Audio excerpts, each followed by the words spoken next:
Close college basketball is around the corner. Check out the top 10 teams in the country according to the USA Today Sports preseason coach poll. USA Today Sports North Carolina men's basketball coach Roy Williams' name appeared in a legal filing Tuesday night, and it referenced nothing about the academic scandal that had been a backdrop to Tar Heels athletics for several years.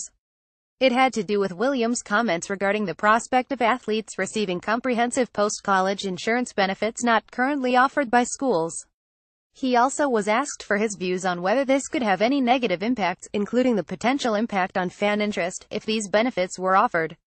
Williams indicated that he could not see this having any negative impacts, including on fan interest. Both are major issues in a lawsuit challenging the NCAA's current compensation limits for Division I men's and women's basketball players and football players at Football Bowl subdivision schools.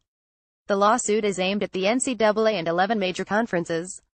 More lawyers in NCAA compensation case draw on prominent people's words. More NCAA has never seemed so impotent after decision on UNC academic scandal. The academic saga at UNC is being mentioned in the case as one of the plaintiff's rebuttals to the NCAA's contention that the compensation limits help promote the integration of academics and athletics. However, that was not the topic being covered in an excerpt of a deposition from Williams that was entered into the case record Tuesday night.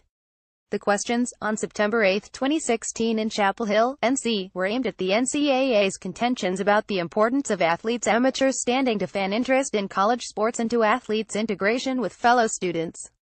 Plaintiff's attorney David Fayer said, "I'm talking about overall health insurance. I'm talking about, all of these questions are about if you get sick, if you get, the Zika virus, you get the flu, you get pneumonia, you get whatever and you need health insurance, okay, then you will have a policy for 10 years after you graduate from the University of North Carolina and you will get it because you were a scholarship athlete at UNC.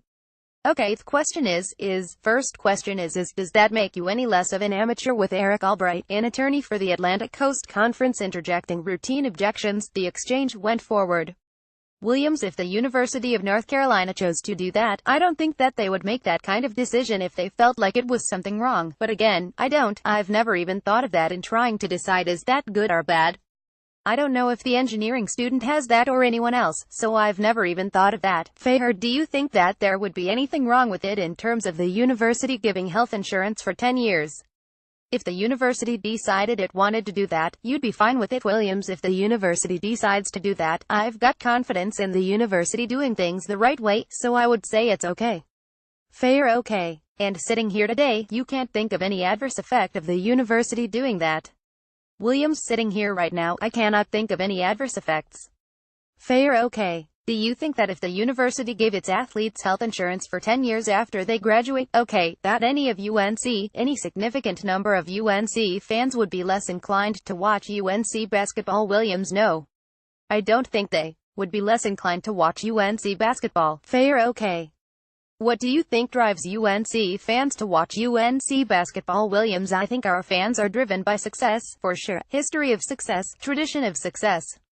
Men's basketball, particularly, which I'm involved with, has been very successful for a long time, and there's a feeling of pride in the university of their basketball program, and a lot of the other programs that we have here at the university, and I think that feeling of pride is something that they cherish and like to talk about and feel good about." According to its website, the NCAA provides permanent total disability coverage, which protects athletes who suffer an injury or illness that prevents them from ever competing as a professional athlete. Athletes can use money from the NCAA Student Assistance Fund, or they can take out loans against their future earnings to buy this coverage or another type of insurance that covers loss of value if an athlete suffers an injury that affects their position in a professional draft. Schools in the Pac-12 conference are providing medical expenses for athletes who are injured during their college careers for up to 4 years after they leave school.